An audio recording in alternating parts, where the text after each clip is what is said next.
Every story appears ordinary until you see the core side of it. And what you're looking for is the story behind the news. We bring it to you from Lagos, the commercial capital of Nigeria. Giving you all sides and political stories round the clock.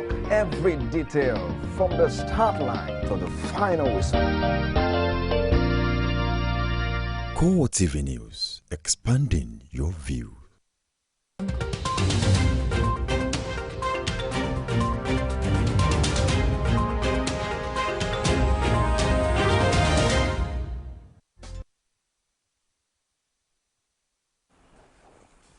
Hello, very good evening to you. Welcome to CoreTV Primetime News broadcasting live from our Lagos studio.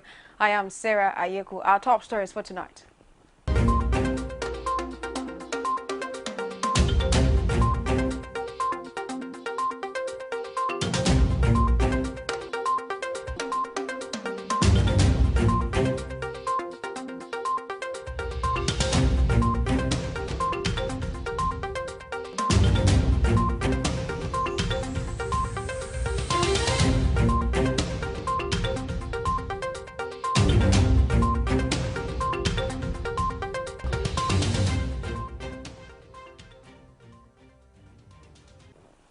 Thank you so much for joining us tonight. Now the details. President Muhammadu Buhari says he regrets the resignation of British Prime Minister David Cameron, which will come into effect in October. President Buhari states that Nigeria has enjoyed remarkable goodwill, support and understanding under the capable leadership of the outgoing Prime Minister over the years. The president added that Cameron's resignation in response to the outcome of a referendum that supports Britain to leave the European Union is a demonstration of courage by a democratic leader who respects the will of the people, even if it does not agree with their decision. President Buhari notes that by putting the will of the people before the political future, the Prime Minister proved himself to be a selfless leader with respect for democracy and voters' sovereignty. The President, however, expresses hope that Nigeria looks forward to greater cooperation and consolidation of shared interests with Britain despite the outcome of the referendum. Meanwhile, a member of the House of Representatives, Samuel Ekon, who was accused of soliciting prostitutes alongside two other lawmakers while in the United States, has written to the U.S. ambassador to Nigeria, James Ernest Whistle, and threatened to seek legal redress in competent courts of law, both in Nigeria and the U.S. Ekon issued a threat in a letter addressed to the ambassador, explaining that he was ill during the time of the trip and could not have had sex due to ill health. He further stated that he would have no other option but to go to court if the ambassador failed to clear his name on the allegation. Ernest Will had on June 9, 2016, written to the Speaker of the House of Representatives, Yakubu Dogara, alleging that three members of the House, including Samuel Ekon, Mohammed Gololo, and Mike Gbila, requested hotel parking lot attendants to help them solicit prostitutes during their leadership training in America. And meanwhile, the Chief of Army Staff to CoreTV has summoned top commanders of the service to the Army headquarters for an emergency security meeting, especially on the recent allegation that some top officers of the service approached a militant group to solicit support to topple the President Buhari administration. The meeting, which held under the chairmanship of CoreTV, was attended by the General of Officers commanding the 7 divisions of the Nigerian Army, the principal staff officers and operational commanders across the country. The General Officer commanding 1 division of the Army in Kaduna State, Adeniyi Oyebade, who briefed the media after the meeting, says the Army has taken the decision long ago at the beginning of the Fourth Republic to abide by its code of conduct. Adeniyi also assured Nigerians that there would be no coup in the Army and indeed the whole of the nations and armed forces. It further stresses that the Army will continue to remain apolitical and would be loyal to the Constitution and President and Commander-in-Chief of the Armed Forces. Acting Inspector General of Police Ibrahim Idris says officers from the rank of Assistant Superintendent of Police must declare their assets. Idris made his declaration in Abuja during a visit in Abuja to the Minister of Interior, Abdulrahman Dambazao. The acting IGP further explains that the order is aimed at ensuring that the police is morally sound. And still on defense, Minister of Justice and Attorney General of the Federation, Abubakar Malami, is advising Senate President Bukola Saraki and 3 others accused of forging Senate Order 2011 to defend themselves before the court rather than blame the executive arm of government. Malami stated that the charge of forgery against Saraki, his deputy Kweramadu, and 2 others does not amount to an abuse of the principle of separation of powers.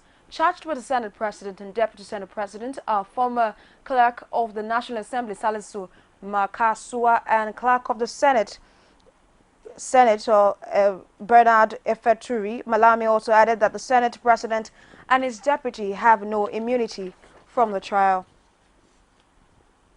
The Economic and Financial Crimes Commission is to investigate the withdrawal of over 11 billion naira from the Rivers State government account between October 2015 and February 2016 under the present administration of Governor Nyesom Wike. The money was allegedly withdrawn from the Rivers State government's account with the Central Bank of Nigeria by the Director of Finance and Administration of the State Government House, Kingsley Fubara, in cash. The anti-graft agency is also to probe the transfer of another sum of 1.5 billion naira from the state's account with the CBN to the Zenith Bank PLC account that belongs to one Samuel Anya on or about January 27, 2016. The anti-graft agency received a directive to probe what has been described as suspicious withdrawals from the Attorney General of the Federation and the Minister of Justice, Abubakar Malami, sometime in March this year. And now to party politics now. The Ali Modu Sheriff faction of the People's Democratic Party, the PDP, has inaugurated 5 committees to conduct another primary for the 2016 Edo State governorship election. This is coming barely 4 days after a similar primary by the Ahmed McCarthy-led caretaker committee, which produced Osage Ezeoyamu as the party's flag bearer for the same election. The committee is set up by Sheriff who will be screening appeal, ad hoc delegate and the main governorship primary committee. He also stated that the primary will hold on June 29, 2016 in Benin City, the Edo State capital. And in Kwara State, the state chapter of the People's Democratic Party is still engrossed in crisis as 2 factional chairmen are engaging in name-calling while the Sunday Fagbemi-led executive accused Iyiola Oyedepo of collecting and misappropriating more than 700 million naira during the last general election. Iyiola Oyedepo on his part denied the allegation, describing it as frivolous and baseless. Our correspondent tells us more. Ever since the last general election in Kwara State, the People's Democratic Party has been divided, with several allegations and counter-allegations on why the party lost woefully as no single seat was won during the House of Assembly, Governorship, National Assembly or presidential elections. The state factional chairman Sunday Fagbemi accused the other factional chairman Iyiola Oyedepo of collecting more than 700 million naira during the last general election. Even this last election, a few days to that, the money that was supposed to be used for zonal congress and national convention, they said they wanted to use it for by-election. In response, Iyiola Oyedepo describes the allegation of misappropriation as laughable and says he wonders why his accusers have not reported him to the anti-graft agencies if truly they have facts about him. I think they are only on the voyage of slandering my name, playing to the gallery, creating relevance for themselves. Otherwise, they should know where to go. Both chairmen of the PDP are expected to close ranks and be united in order to play the opposition in the state for the benefit of their members. Residents of Ekiti State have trooped out en masse to protest the non-payment of salary by the Ekiti State Governor Ayodele Fayose. Details of this and more after this break. To stay with us. Every day, every hour, and every minute, news break in Nigeria. Things happen so fast, it's most times difficult to track and comprehend them. But that's what we do right here on Digi 360. 2015, would you want to come back again? It's like asking Jesus Christ if he knew he was going to die, will you want to come back as the savior of the world again? We do not just help you track the stories, We'll break them down, explore all the angles, analyze the issues so that you can fully comprehend the stories and use them to make the right decisions.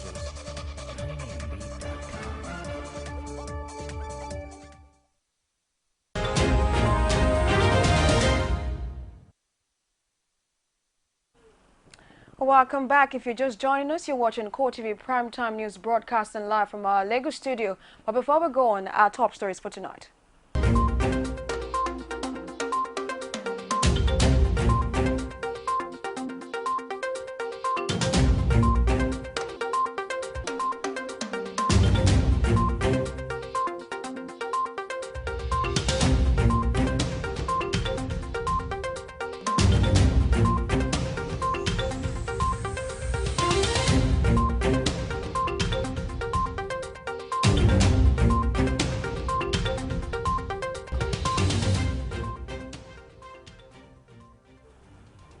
Welcome back. If you're just joining us, this is CoreTV Primetime News. You can get these stories and more on our social media platforms on facebook.com/CoreTV News.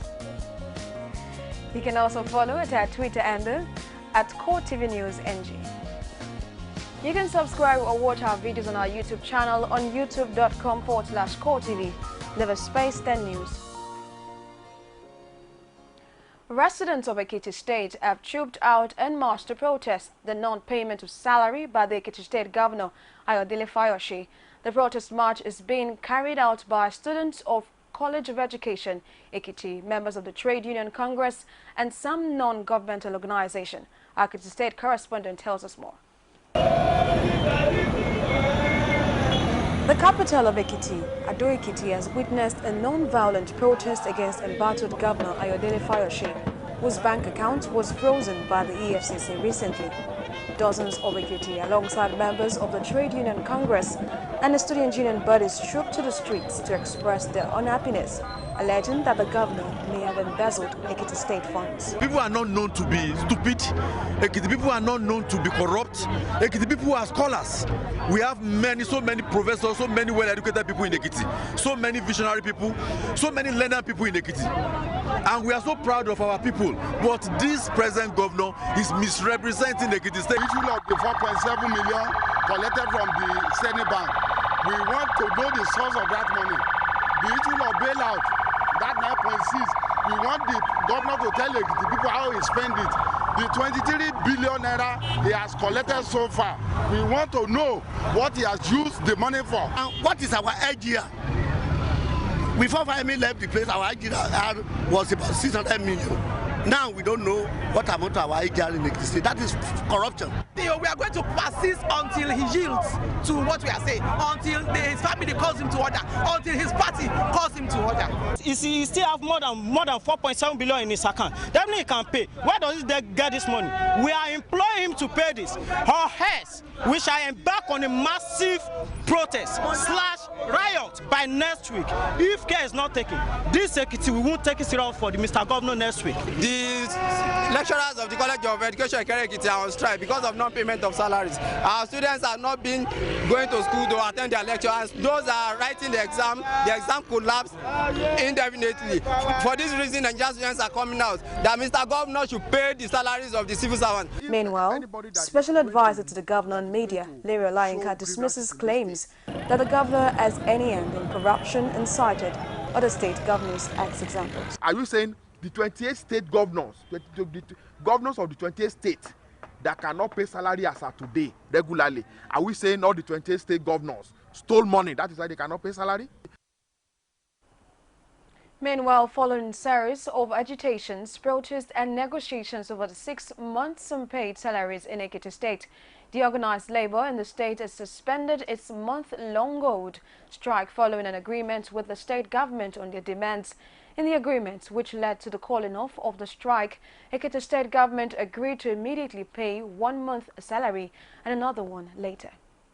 We now just agreed in principle with state government to suspend the structural action to allow negotiation to continue. We equally agreed with the government, and government has actually agreed for the payment of 2 months' salary with immediate effect. Government will pay the January salary immediately. The subsequent ones, starting with the February ones, will be defrayed as soon as we have the budget support fund from the federal authorities. And now the Kaduna State government says it has declared a state of emergency on rape cases in the state, even as it is committed to bringing perpetrators to book. The Special Assistant to the State Governor on Media and Publicity, Samuel Aruwan, announced this at a media briefing in Kaduna State. Our Kaduna State correspondent tells us more. Spokesman to Governor Nasir El-Rufai says the state government has found it necessary to declare a state of emergency on rape cases in the state due to the increasing rate of rape of minors in Kaduna. Is by demonstrating a political will of ensuring that all judicial, all laws, all avenues tied down to law as far as issue of rape is concerned is strengthened and is practiced to the letter. State government promises to protect victims of the unholy act. He said the state government, through the State Ministry of Chieftaincy Affairs, has suspended a traditional ruler over an alleged corruption scandal. A village head of Malaling Gabas, Alhaji Abdurrashid Yakubu, and he is involved in issues that are related to fraud, breach of trust, and also land racketeering. Arunwa further said Governor Nasir El-Rufai is doing everything possible to reunite the state as it is divided on religious and tribal backgrounds. Government will continue to do all it can to ensure that Kaduna State is not plunged into a state of a division, either along religion, ethnicity, other differences that we have. State government has also assured members of the public of its efforts to restore the lost glory of the state and unite its citizens. Meanwhile, the Plateau State chapter of the Poultry Association of Nigeria is decrying the non-payment of compensation to its members who have lost their farms to bird flu and egg glut. The state chairman, John Dassa, who made this known and just called on the present administration to come to their aid because they have been the most viable agriculture sector in the country over a long period of time. Our Plateau State correspondent has more. The association's chairman, John Dassa, says in the year 2015, about 1 million birds were lost in Plateau State. This, he says, has led to the laying off of poultry farm workers and caused hardship to the farm owners. He calls on the government of Simon Lalong to look into the plight of those who lost their farms to bird flu and are still waiting to be compensated. For those who are yet to receive their payment, we are aware that lack of fund on the part of government is responsible for the backlog. But we assure you that we are not resting on our oars on appealing to government to ensure that compensation is paid on time. However, a member of the State Poultry Association blames the former EXCOs who she believes failed to push forward the plight and various needs of the poultry farmers in the state. We are not where we were for the other EXCO, but with this new EXCO, in fact, we are moving forward. And I believe by the grace of God, if farmers will cooperate and join and let's form a voice, I believe the association will go to a greater height. Plateau State is often affected whenever poultry-related diseases hits the country, and the cry of the farmers has always been that the state government has neglected them.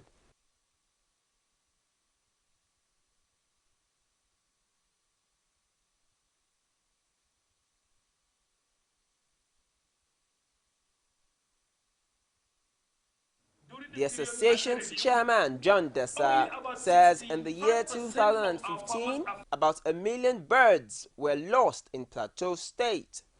This, he says, has led to the laying off of poultry farm workers and caused hardship to the farm owners. He calls on the government of Simon Lalong to look into the plight of those who lost their farms to bird flu and are still waiting to be compensated. For those who are yet to receive their payment, we are aware that lack of fund on the part of government is responsible for the backlog. But we assure you that we are not resting on our oars on appealing to government to ensure the compensation is paid on time. However, a member of the State Poultry Association blames the former EXCOs, who she believes failed to push forward the plight and various needs of the poultry farmers in the state. We are not where we were for the other EXCO, but with this new EXCO, in fact, we are moving forward. And I believe by the grace of God, if farmers will cooperate and join, and let's form a voice, I believe the association will go to a greater height. Plateau State is often affected whenever poultry-related diseases hits the country, and the cry of the farmers has always been that the state's government has neglected them.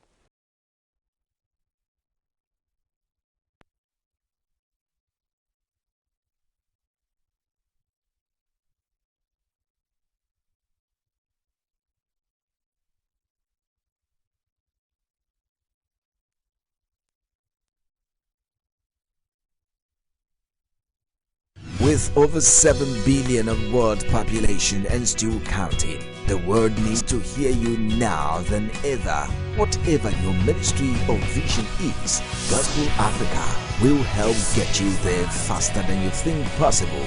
For inquiries and participation, contact 009 503 3859 or 0812 076 0011 or visit www.gospelafricang.com. Gospel Africa, your #1 media solutions for the church today. Gospel Africa, showing on this station at this time.